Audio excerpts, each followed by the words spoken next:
I think what we have to learn is there is no totality, there is no absolute truth. There is diversity, there is ambiguity, how to deal with this huge amount of ambiguity in our world. And this is, I think, where, for me, the role of artists and art really come into the picture. Gerfried Stocker is a media artist and an engineer for communication technology and has been artistic director and co-CEO of Ars Electronica since 1995. Ars Electronica was established in 1979 and for over 40 years has been Europe's largest festival for art, technology, and society. It's more than a festival. The platform also includes the Ars Electronica Center, the Museum of the Future, the Prix Ars Electronica Awards in Digital Art, the Futurelab Incubator, and much more to explore the questions about our future. Ars Electronica never asks what technology can or will be able to do, but always what it should do for us, which I greatly appreciate their human-centered approach. After stepping into his leadership role and as the guiding force behind Ars Electronica, Gerfried has led a talented team to revolutionize the center and Futurelab. His influence spans from directing international exhibition programming, leading significant expansion and content revitalization of the center, amplifying the festival's reach, to a thorough redesign of the center's interior and content. Gerfried is also a consultant for numerous companies and institutions in the field of creativity and innovation management, and is active as a guest lecturer at international conferences and universities. The 2023 Ars Electronica Festival will take place September 6th through 10th in Linz, Austria. And in today's episode, you'll get to hear a fascinating conversation about its theme, Who Owns the Truth? Listen as Gerfried explores truth and reality, how we're building multiple and manufactured realities, and the importance of art to explore ambiguity to meet this moment in time. Enjoy. But have you ever thought, what if this is all just a dream? Welcome to Creativity Squared. Discover how creatives are collaborating with artificial intelligence in your inbox, on YouTube, and on your preferred podcast platform. Hi, I'm Helen Todd, your host, and I'm so excited to have you join the weekly conversations I'm having with amazing pioneers in the space. The intention of these conversations is to ignite our collective imagination at the intersection of AI and creativity to envision a world where artists thrive.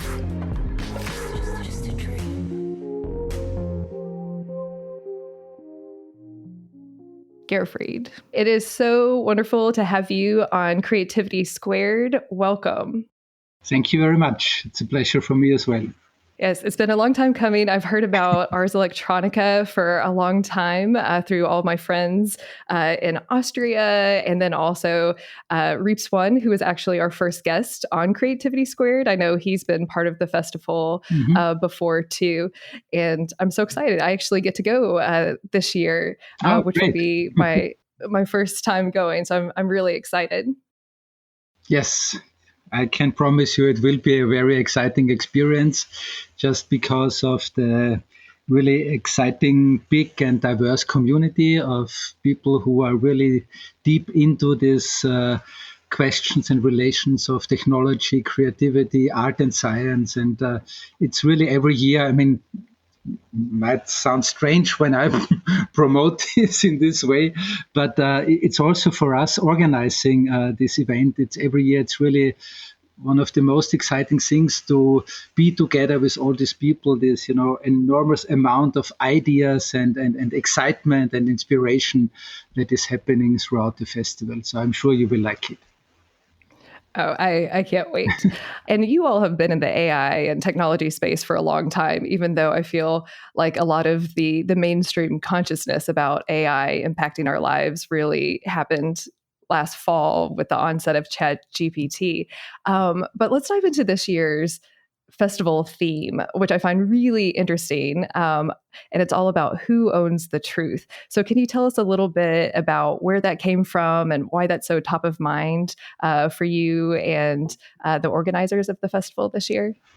I think it's obvious. The main motivation to choose this theme was, of course, this huge explosion of our attention towards artificial intelligence, and in particular, of course, that with ChatGPT, the focus went so much on, whether these AI systems, in particular, these large language models, whether they're really like, super magic truth machines, the next generation of super database, and you get just all the knowledge that you want, or whether they are something completely different. And I think this is still one of the big problems, that there is so much misconception about what's the nature of this technology and therefore what we can expect from it. And I think this really brings, of course, the discussion that started already with the beginning of the digital revolution, let's say 30, 40 years ago. It is bringing this now really to a new level and a new dimension. And this is, of course, this transformation that happens when things are getting digital. So when you have information and you convert it into this new state of aggregation. And I think this is what digital actually is. It's a new state of aggregation of information. And suddenly it really changes the rules, almost the laws under which information now suddenly can be worked with, can be accessed, has to be governed, and all this question. And one of the main things always is, of course, the moment things get digital, they lose their status of being unique and original. Because digital automatically means endless numbers of copies of the same thing. And we have learned in the last decades, also in businesses, in industries, think about music industry in particular, how painful it was for them, how difficult it was for them to get along with these changes, that music no longer needs a physical thing like the vinyl or the CD, but it can be just everywhere at the same time. But after some time, I think in particular the music industry has coped very well. And we see these transformations in so many areas. And now it's happening, of course, on a next level with AI. And it's not only now the question of what is real in terms of physical existence, but now, of course, the big question, what is true? So reality also in terms of truth. And I think it's an interesting next level also of the discussion that we have since quite a while about fake, because fake always needs some real element that you can fake. So it always has to be related to some reality. But what AI now is enabling us is endless number of manufactured realities. So with the blink of an eye, you can create thousands, 100,000 of different realities that you don't even have to make it up. So we don't need even, the fantasy of people to make up new fictions and realities. It's just the machines. And this is probably something that really will have a huge impact on so many areas besides all the industrial and business areas. But really, how do we deal with our concept of reality and truth? And we will have, for example, a big symposium with many experts where we speak about, or that is called, the end of truth. Are we now in this moment of time where we just, we get rid of truth because it's so much more exciting or whatsoever to just reinvent a reality every moment in time? That's so fascinating. And I could already imagine people listening could feel maybe a little uncomfortable because truth has been such a bedrock of how we understand reality, and then to question it and have multiple realities. What does that mean for our understanding of how we just interact in the world? I find that really fascinating. And I think this is, of course, when we talk about the impacts of AI, I think this is really one of the most frightening, because it's so difficult, almost impossible to really envision what the outcome will be. Because, of course, this understanding that there is a certain truth, and there is also somebody, some places, some institutions that represent authority of interpretation of truth. This is, of course, a very important scaffolding of social order, of the way how what we need as humans, as humanity, as societies, to live together, to organize our daily lives, to organize our businesses, and all these kind of things. And it might be, something that really could be maybe compared to the beginning of the Enlightenment, when suddenly this unquestioned authority of religion, of the church, who owned the truth, because what the church said, what religion said, this was the truth. Nobody was, even daring or thinking about the question. And then came more and more all this new knowledge from natural sciences. And Newton was understanding how gravity was working. Kepler was understanding how the planets were moving. Philosophers like Descartes also started to build upon these facts of science. They started to build a new perspective, a new image of our world, and also, of course, a new image of the position of humans in this world. And as much as we are, of course, I think still, I have to be really very grateful for these early scientists and the way how the scientific facts were able to replace the religious fiction. On the other side, this very mechanistic worldview has also contributed a lot to the big mess that we find ourselves now, with all, this overarching industrialization and the idea that we can manage nature, that, just with technology, we can do everything. I mean, it's a great idea. And I'm a trained engineer myself, so I know how exciting it is to be able to work with technology and to do what you imagine. But of course, it also led to a very strong misalignment between humans and the planet, human and the nature. And this is something that we see at the moment as well. And I think maybe what's going on right now, even it doesn't seem to be so clear. It's in the hindsight, it looks quite easy to understand. Okay, there were first religion because we didn't understand the world. Then scientists made us understand the world, and we got a new authority of truth and interpretation, which was, of course, science and still is science. But we see, of course, also since quite a while now, in particular, I think on a global scale, due to the COVID pandemics, that people more and more start to question science, and that it becomes almost fashionable to be skeptic about science. And I think this is really a very, very difficult thing, because, of course, it is a misunderstanding to see science in a way or as some authority that has the total absolute interpretation of truth. I think what we have to learn is there is no totality. There is no absolute truth. There is diversity. There is ambiguity. How to deal with this huge amount of ambiguity in our world. And this is, I think, where, for me, the role of artists and art really come into the picture. Because so far, everything could be negotiated between, industry and politicians and things like this. But we see that we have to deal with phenomena that we are not used to deal with. We see that things are getting much more complex, that things turn out to be of a nature where a clear yes or no, black or white answer will not be possible at all, or definitely not sufficient in terms of helping us further.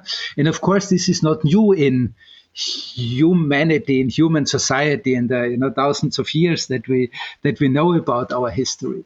But every time when these things became very important and strong, then we also see the upcoming of new philosophical, religious, spiritual dimensions. So I think lots of these conspiracy theories nowadays is also very much due to this lack of orientation that is going on. And then, of course, automatically you start, to look what is more appropriate, what fits better to your actual, your own situation, the way how you feel. And well, if it's nicely presented, why shouldn't you believe in things, even if you might rationally be able to understand they are stupid, they cannot be true. But of course, the category of truth is changing as well. And so you see, this will be a big thing this year at the festival to discuss this whole issue. Yeah, I find it fascinating. As you were speaking, it reminded me of a review of a TV show here in the States called Euphoria, which is super popular. I never got into it, but it's kind of this high school landscape, and it's not realistic at all, but it resonated with a ton of viewers as being emotionally true. Like the emotion that was conveyed in it held the truth.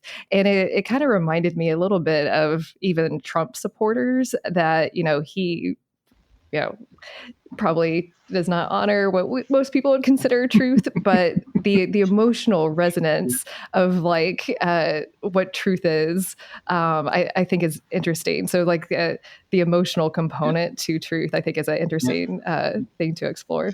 Yeah, I think this is super interesting. And in a certain way, I think it's a way to approach the world that we just cannot, get rid of. And there is a quality behind this. This is, I think, very much this process of taking more and more care of the role of individuals. A process that is also in parallel going on, of course, with a enormous growth of our awareness of the diversity on this planet. It seems, that some of these things are like side effects of something that I think is extremely good and important. I mean, the necessity was already so strong, the urge to really start to embrace the diversity and all these discussions of equality. Of course, on the other side, this can be wonderful, arguments just to say, okay, well, whatever I think, whatever I like to be true is true.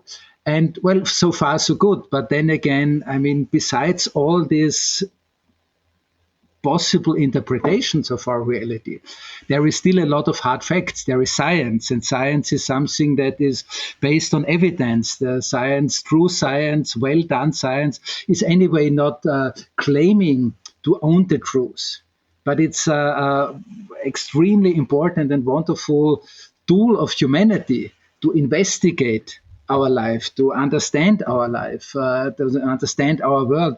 And so when this,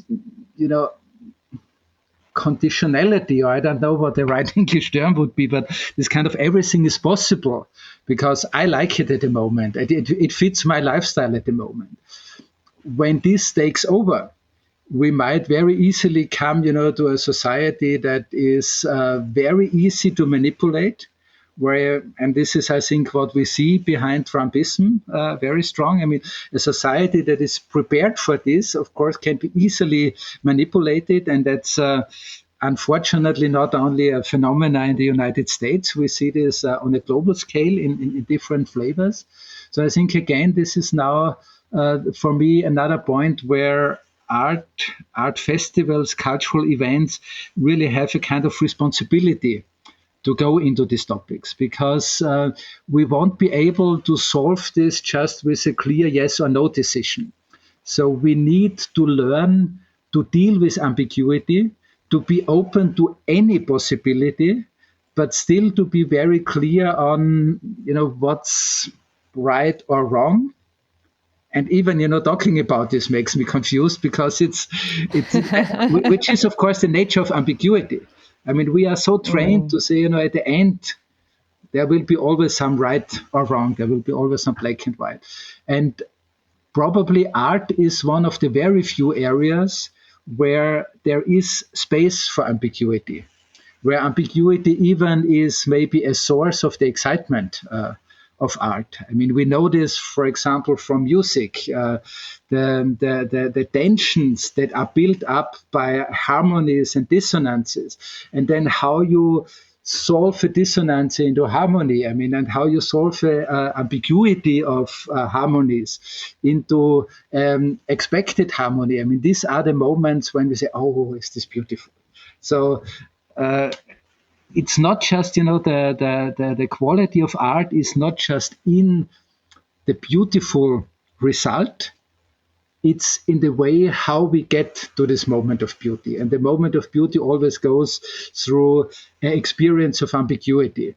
And I think this is a kind of practice that allows artistic environments in terms of festivals, cultural institutions, people who are artists, who work artistically, that allows these spaces of artists to be more understanding for ambiguity and maybe find strategies, or strategy already sounds like, okay, this is exactly the way how to do it, but allows to gain experience with how to deal with ambiguity besides hitting each other. Because the usual way how humans deal with ambiguity is we start to fight. When we start to fight, we get angry and we hit each other and so on and so forth. So we need to find other ways to deal with it. And I think art can really help us there. Yeah, I couldn't agree more. And I got to listen to Stephen Fry, and that's actually where I met Harry, or Reaps One, was at this presentation from Stephen Fry, where one of the things that he said is that we really need artists to translate this moment in time, because if not, then you get more of the dystopian or the fear around it versus kind of what you were saying, playing with it and using the art as an exploratory thing of what does this technology mean to us right now. So I love how, art can help guide us through this time period. That's really important, because we have, of course, fiction as one of the, basic elements of art. This is what art is about. But the interesting thing is, in art, we don't use fiction in terms of creating a final result or something final. Fiction in art is always used as a way of exploration. And I think that's the very big difference between fiction in all these, fake and faked realities, where in a manipulative way, in a populistic way, you create a fiction to give people an answer. But art creates fiction to allow people to express the right questions. And I think this is the very important point. Yeah, I love that. And especially, in navigating what is real and what is not real, now that we have, deep fakes have been around, but cloning voices and AI manipulating images is just going to, I think, be more widespread. So understanding what you're looking at and consuming, understanding if it's real or not real, it's going to get very interesting. And even from, a legal evidence standpoint of photographs and video being like, this is evidence of truth, that's going to go out the window really quickly right now, as well as we enter this phase. Yeah. I mean, this is again the point where it gets a little bit frightening, because we believe, and I think we live in a world, in a time where many people in our societies, due to a quite reasonable level of education, and of course it varies very much, even, within wealthy and privileged countries like here, Austria, we have, of course, big discrepancies between the well-educated, and it's a very social difference, of course, and the people who don't have appropriate access to education. But nevertheless, it's in general on a very high level. So we tend to believe, and I think we live in a time and in a world where we can, as individuals, we can make proper decisions about what's true or not true, untrue. This is how we have been raised. And I think it worked for quite a long time, that if you were serious enough and, you got your education and you got your senses together, you could quite easily, find out the difference between a lie and the truth, the facts and the fiction, the manipulation and the reality. But of course, this is now getting away. It's, like the carpet that is pulled out under our feet. Not even a very well-educated person is already now, and will even more so in the future, when these tools become more and more perfect, be able to tell the difference between truth and reality. And it will be not just, not possible to look at the image and see whether it's the real Pope or the Donald Trump, or a fake Pope or Donald Trump. It will be also when you try to investigate it. Because now, at least, I go into the internet, and after a few minutes, you can find hints or evidences. But when this is, when our whole networks, when our information spaces are really kind of soaked up with all these artificial different realities. I mean, where would you go? It's already now. I'm sure, as as a journalist, you also experience this very often. You don't really know anymore. Where should I really go for if I want to check the truth? So what this necessarily ends up with is that we need new authorities. We need new institutions or maybe people where we can resort to. And when we say, okay, now I really need to know whether this is true or not, who can I ask? And this is, of course, is super dangerous. It's a vacuum. Because there is nobody. We have demolished many of our instruments of democracy. We have demolished a lot of the understanding of, kind of public values, public goods. Like, there was, in particular in Europe, I mean, it was for a long time, it was like, the BBC. Go to the BBC and you can be sure, this everything will be true there. I mean, it still is, but it's eroding. The importance of this public media, this as institutions to look for the truth, is eroding. So where will people go? And we see already it's so easy then to, Donald Trump said it, or our chancellor or our president. I mean, it doesn't matter where you are in the world. The easy solution is always go to the loudest voice and the strongest voice. But we know from history that this is the most dangerous way. And I think it's no longer enough. Until very recent time, we could say, okay, what's necessary is, learn maybe to understand how coding works, how software works. Learn to understand, how these big media, social media platforms, what is their commercial reality, how they are governed, what are they really interested? Of course, they are interested in selling advertisement to make money. When you study these structures, you can already get a very good guideline to deal with truth and lies. But this kind of, cultural techniques will no longer be sufficient because the enormous amount, the tsunami of manipulated or invented facts, this manufactured realities will really be a problem. But then again, there are these examples in history, when book printing came up, you can find the same statements where people say, if you can produce so many books every week, or it takes just 1 week to produce a book, imagine how many books will be there and people will be completely confused. It will be the end of our culture. So I think that's also something we always should be aware that we tend to always see the doomsdays.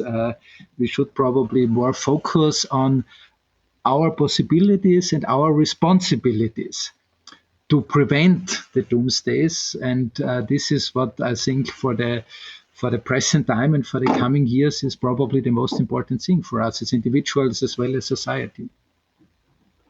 Yeah, I couldn't agree more.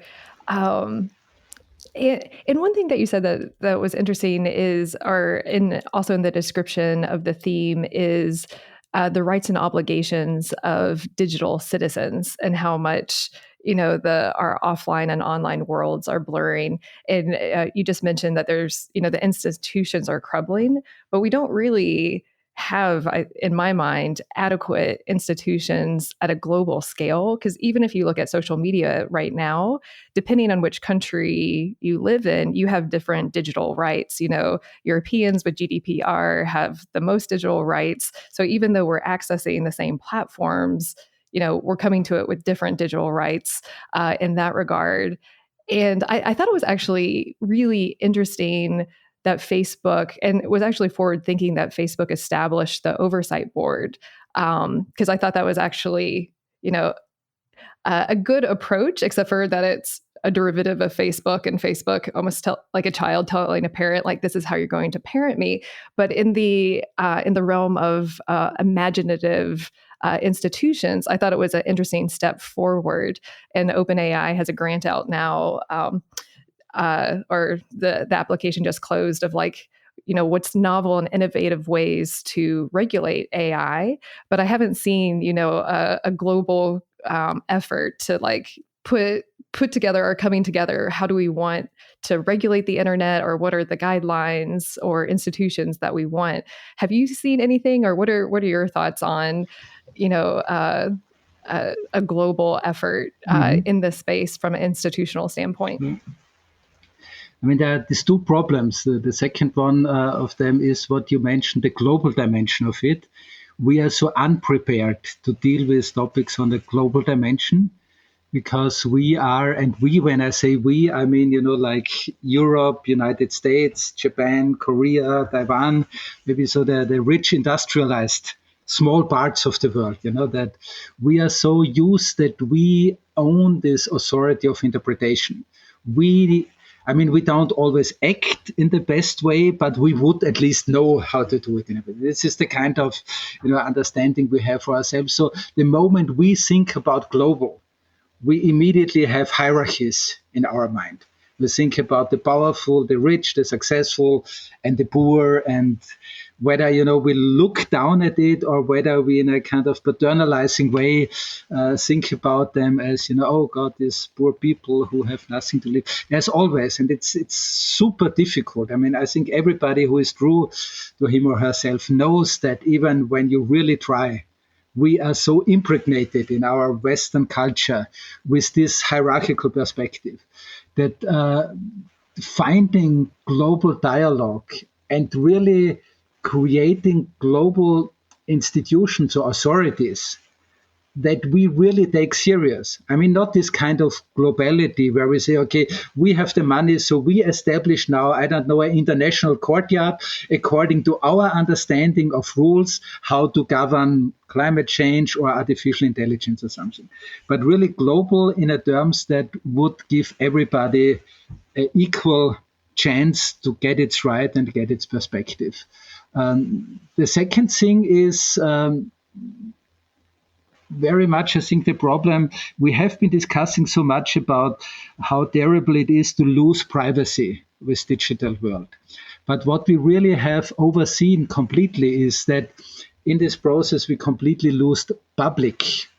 There is this old traditional value of something that is public, that belongs to everybody. The representation of society and public by a government, by a parliament. Everything that is democracy. It became probably so normal and so everyday that we just forgot for some time to really think about that democracy, true democracy, liberal democracy, open democracy is something that you really constantly have to work on it. And when it's now, to look at this question of what could be institutions or authorities, it's really nice that whether it's Facebook, Google, or now OpenAI, this establishing their ethical boards. But it's not even a joke, because it's such a bad joke, you can only get angry about it. Oversight can only work if it's extra institutional. So in the same way as a government needs oversight, which is the parliament, which is the democratic,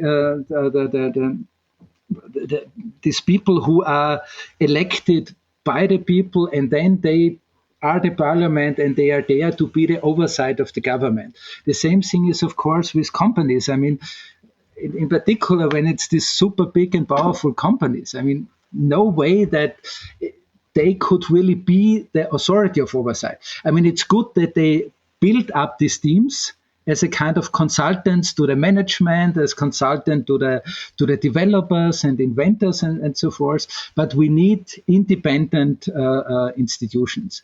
And I think this is something we also seem to have forgotten. Very often when I talk about this, people tell me, yeah, but how would this be able, with these super big companies, and business would no longer be possible because all of this would. Think of one of the most important business areas, which is food and agriculture. I'm sure it's pretty the same in the United States than here in Europe.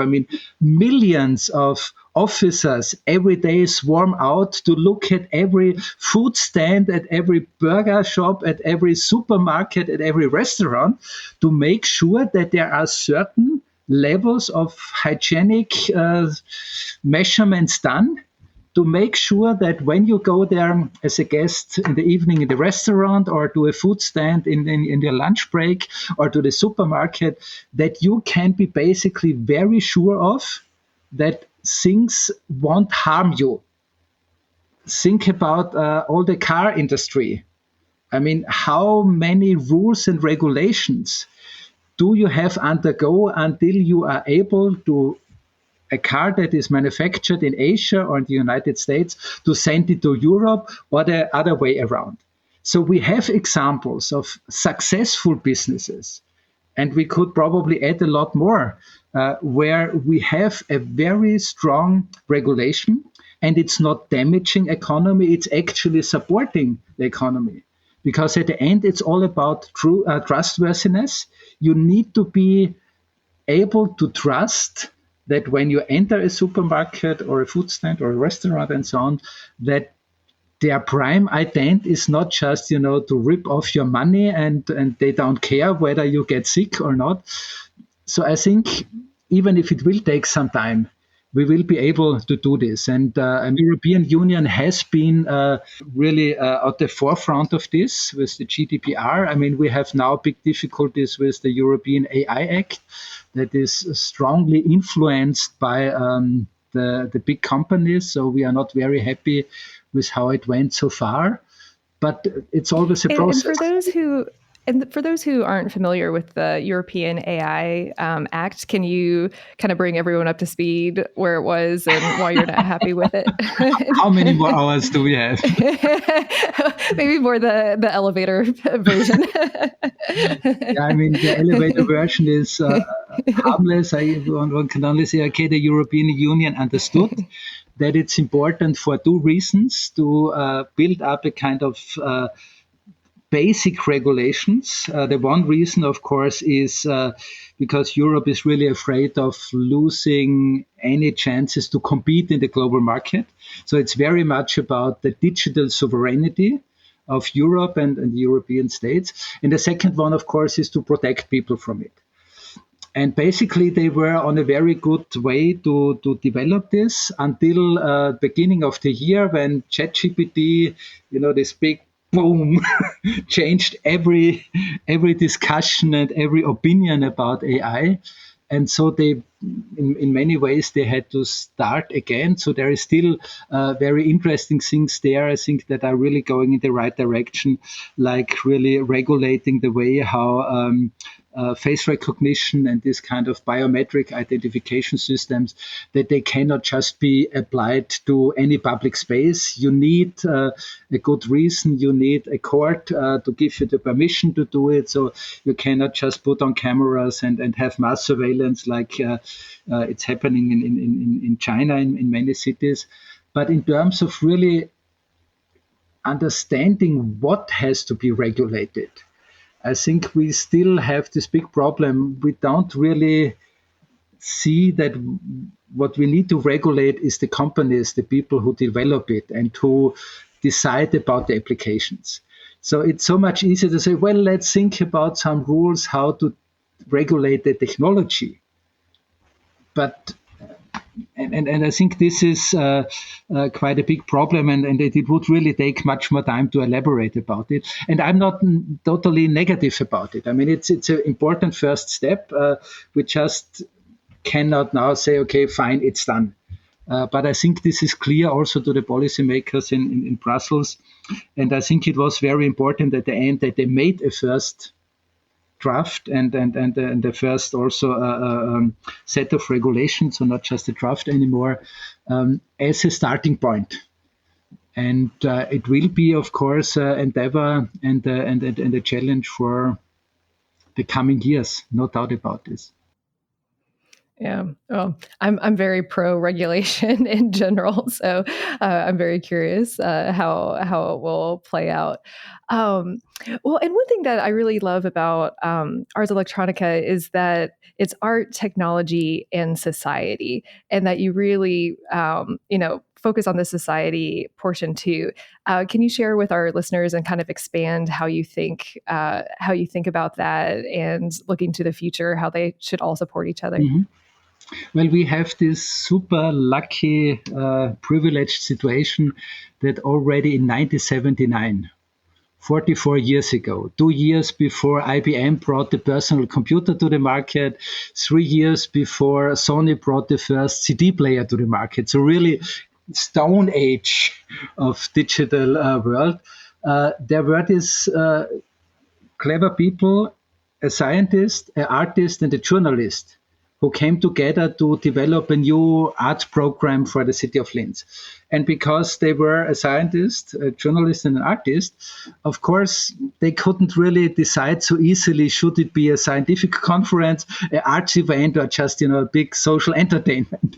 And probably after many weeks of discussing, they said, well, okay, just damn it, let's call it Festival for Art, Technology, and Society. I mean, this is a little bit the funny interpretation of mine of this original. But the very important point is that they really took this serious. They understood that transformation is something that cannot be just guided and driven by one sector. If you need to change things, you need to bring in everybody. And I think this was their main idea, to really create this triangle of art, technology, and society. And the great thing here is, of course, that the concept behind this is use, these wonderful qualities of art and artists, their curiosity, their eagerness to look behind the curtain, their merciless in how they deconstruct things, and of course, the excitement how they create something new out of it. I mean, this is such a wonderful set of qualities that the art brings. To use this to try not only to understand how new technologies are shaping society and vice versa, but to empower people and enable people to become a part of it, to integrate in it. So it was not just the idea to be educational, but to enable people to become creators, participants themselves. And the second great thing is, of course, it put Ars Electronica in a position between the chairs. Because if you are a festival for art, technology, and society, of course, each of these three sectors say, you don't belong to us. You have too much technology. This is what the artist said and the scientist said. I mean, you are not only, professors of universities. So how can you dare to speak about this? And the good thing is, when you set up between the chairs, you recognize at a certain point, wow, this is your own territory. And you can build up, so to say, your own perspectives. And in all these decades now, with thousands of artists from all over the world, we have really been able to grow a kind of platform where exactly this way of looking at the world, thinking about the world, is not just a nice add-on, but it's the core of Ars Electronica. So it's not the art festival that is also looking a little bit into science, or a scientific conference that is doing some playful things with the artists. This interdisciplinarity, this crossover, however you call it, this is the core of Ars Electronica. And I think this is what makes it so exciting. I love that it started with a journalist, a scientist, and an artist that came together for the festival. That's really great. And I feel that we could speak for hours on this subject, and we barely just scratched the surface with everything that you have going on with the festival and university and prizes. So before we sign off, what are some things that you want to make sure that our listeners and community know, either about Ars Electronica or just about AI and art in this moment? And that's kind of a big question for sign off, but I'll throw it out there.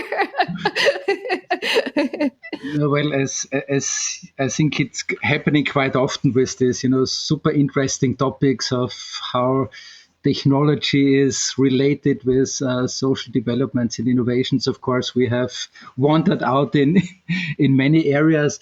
The core, of course, for me and for Ars Electronica is that it's really extremely valuable to have this artistic perspective on it. I mean, it's not just another conference or another event where people talk about AI. It's an event where you really bring in also the very different perspectives. And one thing, for example, to mention is we have a super interesting program since it's the third time already this year. It's called Festival University. And it's like a summer school for international university at the festival. It's something that we are creating together with a totally new university that is being founded here in Linz. Last year, we had 200 students from more than 80 countries coming together here for 4 weeks. And they come from very diverse backgrounds, from art and design, from engineering, from social sciences, whatsoever. And just to have this experience of people from such different backgrounds coming together, working on the topics of the festival. This is really a very unique thing. It is one of the experiences where it really still makes super sense to travel. I mean, something that we are, of course, discussing very often nowadays, all the people traveling to our place to see the festival. But then again, if we don't create these moments where like-minded people can meet each other and have their experiences and their learnings, then I think we do even more damage than we cannot do all of this just online. I think that's I'm at least based on my age, I'm totally convinced that we need physical social exchange as well. And I think this is a very important part. Another interesting thing to mention, of course, is that the festival also has become the frame for many really wonderful international award activities. So we have an award competition since 1987 for digital arts, for artists who work with computers, with new technologies, from computer animation to art projects that work with biotechnology and genetic engineering. Since this prize started, we had, I think, about 80,000 submissions. Only this year, we had 4,200 submissions. There is a huge crowd of international experts who serve as jury members to select the prize-winning project. So you can be pretty sure that some of the best projects that are actually happening right now out there will be at the festival, because not we are so great in doing the festival, but we have this wonderful network of experts who decide these parts of the programs. Another important part for us is really building bridges. The festival has also really become a kind of family event for the local citizens here, for the region, in particular, like Saturday, Sunday. It's we do, for example, a farmers market embedded into the Digital Art Festival.